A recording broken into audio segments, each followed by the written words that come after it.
La première étape, c'était de décider de l'histoire. Donc dans l'histoire, c'était qu'est-ce qui va se passer, les lieux qu'on va voir et tout ça. Puis au fur et à mesure, on a modifié pour arriver par un résultat qu'on a maintenant. Donc là, on a écrit les dialogues pour faire les voix après.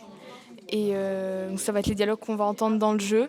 En fait, on avait tous un chapitre ou une room à écrire. Et il y avait plein de petits mots à rajouter. Cliquez ici, cliquez ici, cliquez ici. D'ailleurs, j'en avais oublié la moitié. Et voilà, c'était super. Puis du coup, on avait un document partagé où on pouvait tous accéder en même temps on avait créé un dossier, chaque jeu avait créé un dossier.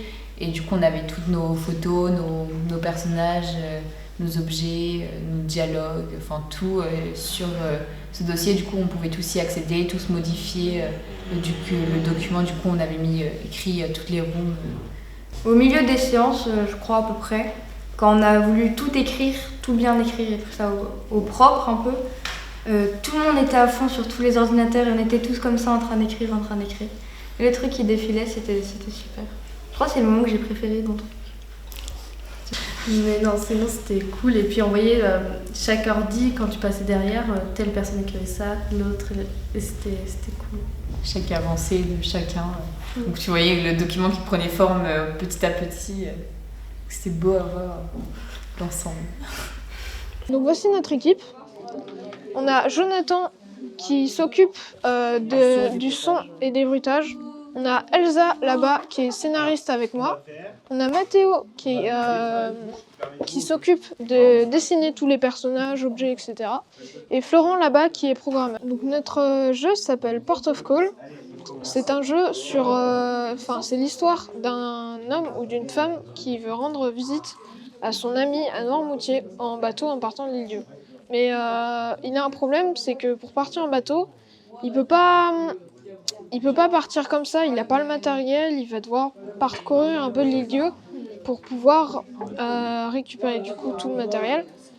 Donc il y aura plusieurs zones, la meule, le port, la pointe du but, les corbeaux et mince, j'ai oublié. J'ai oublié. Voilà.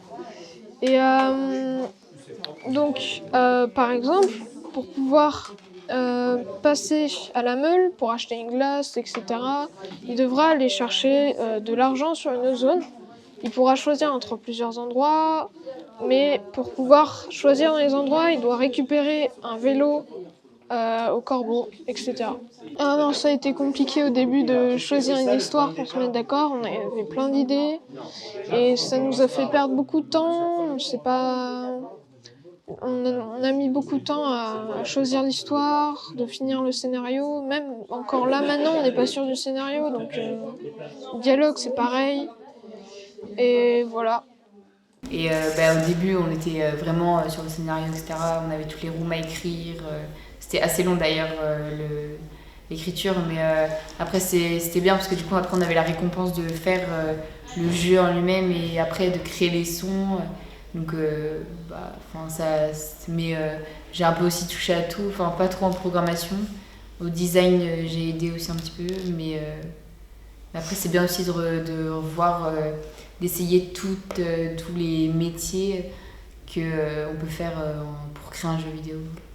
On a mélangé, l'histoire et l'humour, puisque comme ça vise déjà plus de personnes. Donc du plus jeune qui va sûrement comprendre certains humours, à les plus vieux, comme par exemple les bonbons. Les plus jeunes vont se dire « Ah, le commandant il a des bonbons », et les plus vieux vont se dire « Ah, il a une revue porno ». Donc, en même temps c'était de l'humour et en même temps c'est aussi pour parler sexualité, parce que on a certaines interventions entre des cours pour parler de la sexualité, mais donc pendant les cours en soi on n'en parle vraiment jamais. Donc c'était l'occasion aussi de mettre ce sujet tabou. Oui, voilà, faut pas que ce soit un sujet tabou. Oui, il y a aussi le fait que pendant la Seconde Guerre mondiale, donc les soldats ne pouvant pas faire quoi que ce soit de sexuel, les revues porno étaient quand même très recherchées. Donc on s'est dit pourquoi pas en mettre une dans le commandant et justement elle va servir à débloquer quelque chose plus tard. Donc ça amène on a eu un jeu de séduction un peu entre nos personnages dans notre jeu, entre la cuisinière de base Bernadette et le commandant Hans. Donc c'était assez... C'était bien aussi pour les voix de jouer ce jeu de séduction Bernadette. C'était moi.